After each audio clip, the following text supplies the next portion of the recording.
Hey guys, it's QuickyBaby, and I'm going to be showing you this 110 replay, and then I will be showing you the replay which got the highest amount of experience in any heavy tank that I received. So, before we take a look at the winner of the heavy bracket, we're looking at Kez here. Kez, I don't know. All these names. Khez. We're going to call you Khez, because that sounds badass. So Khez is a very decent player. He's in a lovely matchup here, where he's against only 5 Tier 8 enemy tanks, the rest being Tier 7. But we're going to see how Khez carries this game. Now he's playing the 110. And he is using the 100mm on the 110, which gets fantastic penetration with his regular rounds. Look at that, 215mm of penetration, 320 alpha damage. I really want to get this 110. Considering that I've just recently played the 112, the premium tank, I'm starting to build up a crew and I really want to have a very decent heavy tank, and I think the 110 could be it. The pike on the front of this tank is frankly incredible. It can bounce most shells frontally, apart from tanks with, say, 225mm plus, that are aimed at its lower plate when you're not angling. But of course, when you angle this tank, you open up lots of opportunities to be hit at all angles. So let's just see how the armor of this 110 holds up. Let's go. He puts in a nice shot there into the Tiger. Now, you see he's pulling back and just stays forwards. This is the perfect opportunity to see the 110. I don't know where that shot went. That was an air ball. Jeez Louise, that one sucked. Whoa! He just ricocheted off the droid. This is a bit of a bad start, but thankfully Khez has not taken any damage due to the fantastic armor on the front of the 110. And there we go. He clutches one in finally against the KV-5's droid. And it looks like every enemy tank is trying to shoot him here. Just unable to. And now he even goes and hides his lower plate on this little mound. This KV-5 decides, okay, I am ineffective against him frontally, but then somehow decides to stop and shoot him frontally anyway, so I don't know why he did that, but whatever. Okay, so now the KV-5's getting the right idea. Let's flank. Khez is still trying to hide his lower plate. The KV-5 makes a complete meal of this, and for some reason stops trying to flank him. And just sits there trying to penetrate him. Finally one goes into him, but he takes out the KV-5. He did all of that KV-5, 100% of that KV-5. Absolutely murdered him. And let's take a look to see where the only penetrating shot has gone in against him. Looks like it was the cupola, guys. Yeah, there's our cupola penetration. So now Khez is absolutely rocking it. He's going after that Tier 7 medium, the KV-13. Already having done 3,100 damage this game. For some reason the KV-13 was looking at the Tiger. I don't know what that KV-13 was thinking. I think he's just having a very bad day. He's like, what can I do to this guy? I'll just shoot at his thickest part of his armor. And fails horribly. So wow, the more I see this tank, the more I really want to get it, because frontally this thing is an absolute behemoth. And having that 100mm means that you're able to really put in some clutch shots. There we go. None of this derpy accuracy with the 122. Sniping the sides of these Tigers, taking out one. Tiger's completely tunnel visioning here to the fact that they've got 2 Tier 8 tanks shooting them in the side.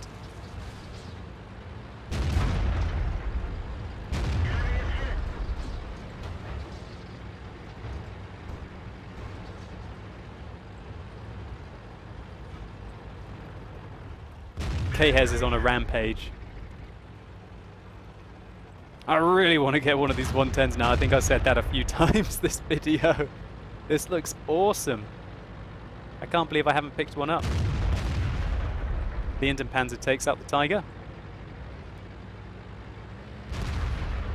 But then gets taken out by a Panther II. And guys, the Panther 2 is the best player on the enemy team. He's picked up 5 kills. And K-Hez has also got to deal with an SU-152. So his team just all died, so it's him versus 4 opponents. Enemy armor is destroyed. Make that 3 as he takes out the SU-152. The Panther comes around the corner and puts a good shot into him. K-Hez is not letting him escape, and that Panther 2 is in a lot of trouble now. Bouncing another shell off him.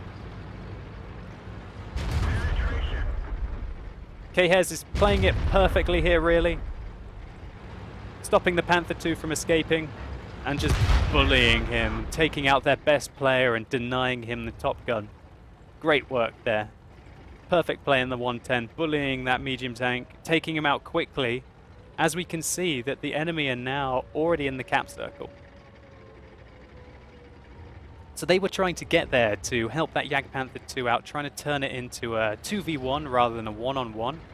And that's why when you have these kind of situations at the end of the game where you're against multiple opponents, it's very important you try and take them out as aggressively as possible until you can control the engagement. So K-Hez comes around the corner here, aiming at the plate of the IS-3 and puts in a great shot. Knowing that he will reload before the IS-3 does, he keeps aiming. The IS is trying to cap still. He sees this and he goes for an opportunity to shoot him. That one bounced. You've got to love the accuracy on this gun. Just bouncing the IS shells with ease. Penetration. That one didn't bounce. Okay, K-Hez is starting to fire some premium shells.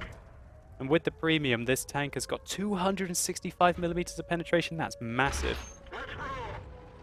But you know what? I would be firing my premium shells in this situation as well. Finally, the IS-3 manages to penetrate him. There we can see that the lower plate is not that strong at range against tanks with high penetration like the IS-3. You can also see that when the armor is angled, that it's quite easy to penetrate here as well. A bit like an IS-7. This armor is remarkably like an IS-7, actually.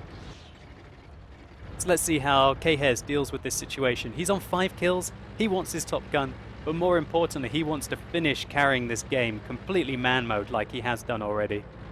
So he must be thinking, okay, the IS is camping behind that building, he's looking for the IS-3. The IS pokes out a little bit. Oh no, he doesn't. God, perfect opportunity for an ambush. Oh no, it totally donks. What the hell? The gunner is drunk on rice wine. But he fires in there, even though he couldn't see the IS-3. But oh my god, tunnel vision. Uh-oh. Do-do-lo-do-lo. Let's go. Okay, he turns his arm around. Misses his shot. Oh, he's starting to donk. Oh, the IS-3 donks as well. Oh no, what's going on? This is not World of Tanks. Penetration. Puts in his last premium shell into the IS-3. Who misses his opportunity to shoot him. Okay, the IS has finally figured out that he needs to help. Armor is So destroyed. the IS is coming, but he's already taken out the other guy. Oh, he wrecks his engine. Oh, it's close now. But finishes it off the clutch shot. Oh, that was crazy. Oh, my word. I have no idea. The IS finally figured out what he needed to do. So the IS-3 came round and flanked him. And then the IS went, herp-a-derp. Maybe I need to go and flank him. Help out my friend. It's not like I'm going to be able to cap. Oh, man, that was a ridiculous game. Let's just take a look at some post-game stats. So here we go. That is that replay by K-Hez. And wow, just again, just to recap, that IS should definitely have been quicker to do what he eventually did. He got the right idea in the end, but he just didn't do it quick enough. And if he had, then he would have been able to win the game. K-Hez really showcased a pretty large carry here. We can see that he was able to get 2,070 experience. Non-premium, non-double, which is just huge, especially for a tier 8 tank. The top damage on the rest of his team was 1,700. This was simply a massive carry, and he took 5,400 potential damage before he went down. He didn't get any superhero medals, so to say, but still this was a fantastic result, carrying a game in style using the strengths of his tank and remaining fairly cool in a stressful situation at the end, knowing exactly what he needed to do.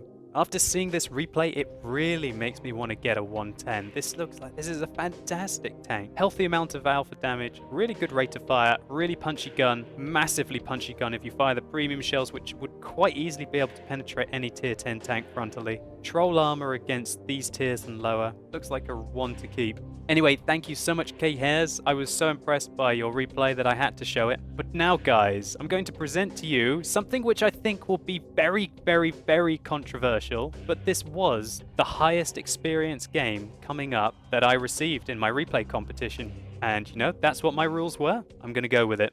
Move out. So, guys, here we go. We're watching Paulo Massa, who is the second QuickyBaby replay competition heavy tank winner for getting the most experience that I received. He's playing on Redshire on the fairly new encounter game. And again, this is an amazing game, very similar to the Prokhorovka when you consider that there are only really tier 7 heavy tanks on the enemy team. So I'm just going to fast forward a little bit so that we can get into position, because it does take him quite a while to get there. We can see that the game is developing with a lot of tanks along the central ridge and a lot of tanks coming over here towards the south.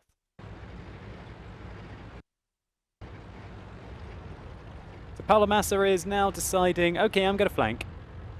And one thing I will highlight is that this looks like a fairly ordinary game. A lot of the people in the replays that you've seen so far have been crazy, crazy, crazy exceptional players. And now, I'm not saying that Paulo Massa isn't, but I'm saying he's more of a person who's on the up and he's definitely growing. And if he keeps putting in replays like this, he'll definitely get there. Okay, so this KV3 is YOLOing towards the cap to try and contest it, which is a good thing to do. It's good to try and contest the cap on Redshire encounter. Enemy is hit. Paulo is already loading his premium shells. Why he's doing that, I'm not entirely sure. Maybe he wants to do some damage at the start of the game because he feels that he might get taken out quickly. Enemy armor is hit. Maybe he has a set amount. Maybe he has a set amount of premium shells that he just decides to fire and then secure himself some damage in the game. And then after that, then he just moves along.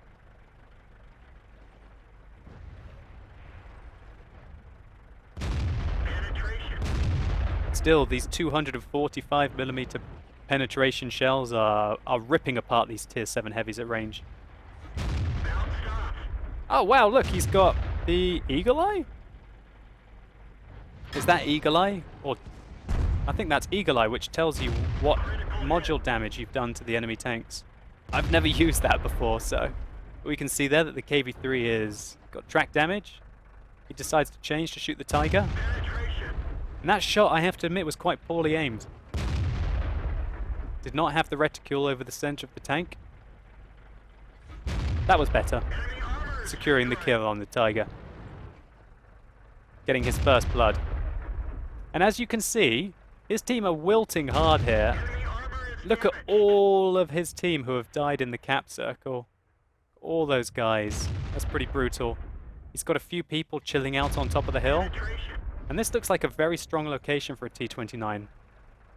I'm not sure how many games you get like this, but we can see, wow, look at that. His radio man is dead. Oh no, his radio is broken. His radio man is knocked out or dead. This guy's ammo racked and burning. Wow, I've never seen this this commander skill before. I think it's a commander skill. That's how much I know about it, really. Looks like it could be quite fairly useful. Enemy armor is destroyed. But whether you forego, say, like one of the other skills on that crew member is another question. So wow, Paulo Massa here has already done 2,800 damage. He's fired all of his premium shells. Maybe he accidentally loaded them, I'm not sure. I'm fairly sure that was an accident because there was no real reason to be firing those premium shells that early in the game. Especially when later on you might need them to secure clutch situations where you're maybe 1 against 3 or 1 against 5, as we've seen in previous replays. Oh dear, he knocked out the barrel there. Doesn't look like he's got Sixth Sense because he's without a shadow of a doubt spotted here by the KV3. Ricochet. He's aiming here at the corner of the KV3. Now he's aiming at the mid plate, which isn't a bad shot, I guess. But still, he's aiming in the wrong place. So he was aiming at the corner of the KV3 there. He needed to be aiming at the middle front plate. He's still doing a really good job. Aiming here at the IS. Wasn't a bad shot. Been unlucky there that his 105 didn't go into the right place. He pulls back. He's using his T29 exactly how you meant to use it. Hold down. Just ripping and tearing through the enemy. And really, the enemy are giving him more than enough opportunity to rip and tear through them. He fires a blind shot there. Great. That was great play. Really good play there to fire that blind shot at that Jagdpanther and take him out. Securing his 4th kill. And definitely securing him over 3,000 damage in this game. So he's still firing blind. Hopefully trying to catch the Tiger P that was last spotted there. Sorry, make that a T29. We can see the T29 has relocated. So he's still got a fair few Tier 7 heavy tanks all surrounding the enemy. The enemy are definitely outpositioned, I feel, here. Having people up on the ridgeline above him on his right and also on the hill in the middle. And a Tiger P progressing down the center reservation. I just really think that they're outpositioning the enemy here, but it's still a very close game. Because as you can see, they just lost their middle man. They just lost the Tiger P. So now his team, now Paolo's team are divided onto 2 flanks. Puts in another great shot there against the IS. You've got to love the 105mm on this T29. Firing in blind there, I like it, against the IS as well. The Tiger is spotted, but he's behind the ridge. But that IS is certainly not behind the ridge. The one on the left I'm talking about here, not the one that he's aiming at currently. He fires in another blind shot. He's trying to make them all happen.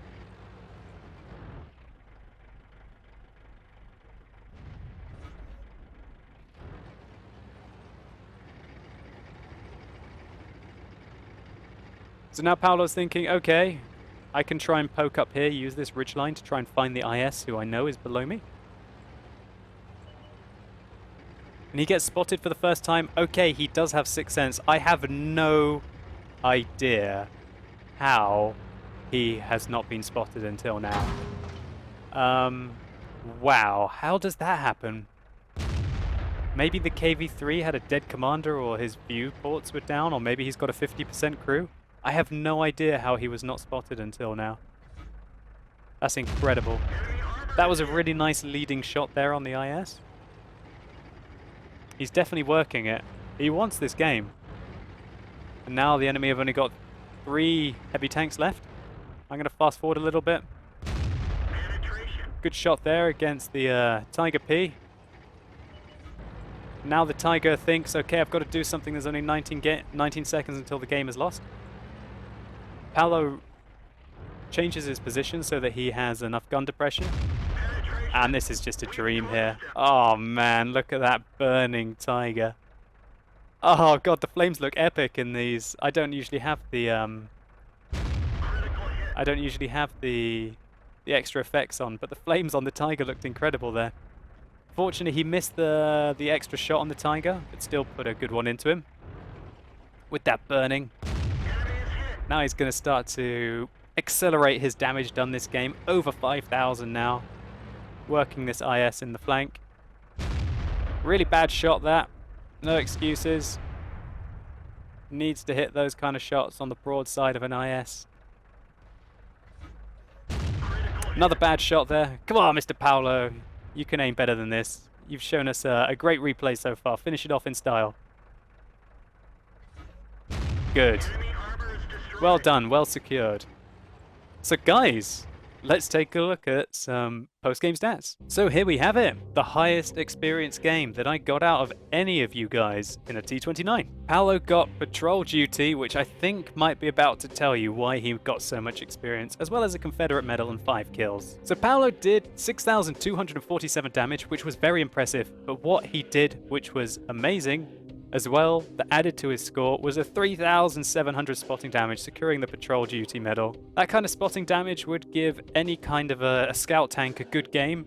The fact that he was also able to do 6,200 damage was what made this just a super game, really. Looking at the detailed report, we can see that he got 2,388 experience, non-premium, non-double, non-event. That is just absolutely huge, and with the premium account, that gives 3,583 experience. That's more than I've ever been able to get, even when I was using the VK2801, when it was overpowered with the 105 and premium rounds. I won't take anything away from this replay. Paolo definitely carried the game, and if he hadn't been in that position and shooting, there's no doubt that his team would have lost. However, what I would like to clarify is, even though this replay got the most experience, I would not say it was the most skilled replay, not by a long shot. Really, Paolo Massa managed to get himself into a very good situation, somehow was able to spot all of the enemy tanks without even being spotted himself, and just unload on them all the time. It was absolutely crazy. He got an amazing matchup where there were basically a hell of a lot of enemy heavy tanks, which have got a lot of experience compared to tank destroyers at tier 7 and medium tanks and light tanks as an example, or even artillery. And he basically secured the game. Now, one of the reasons why I've done this replay competition is to try and see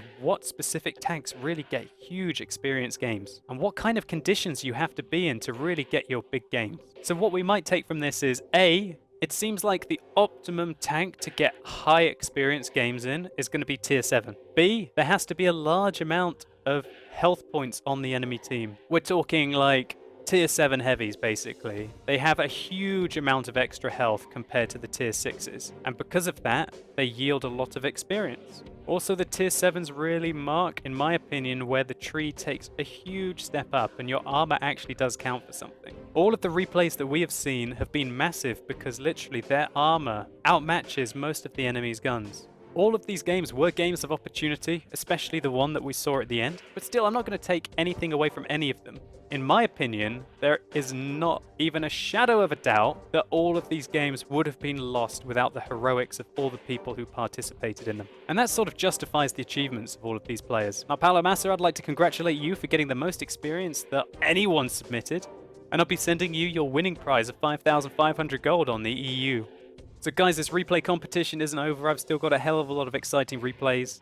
Got medium tanks, tank destroyers, artillery and light tanks still to come. So I hope you've enjoyed the heavy tank section. There's definitely more exciting replays to come. If you've enjoyed this video, please consider rating it down below. I'd really appreciate it. And just thank you so much for watching. You've been epic, and hopefully I'll see you soon.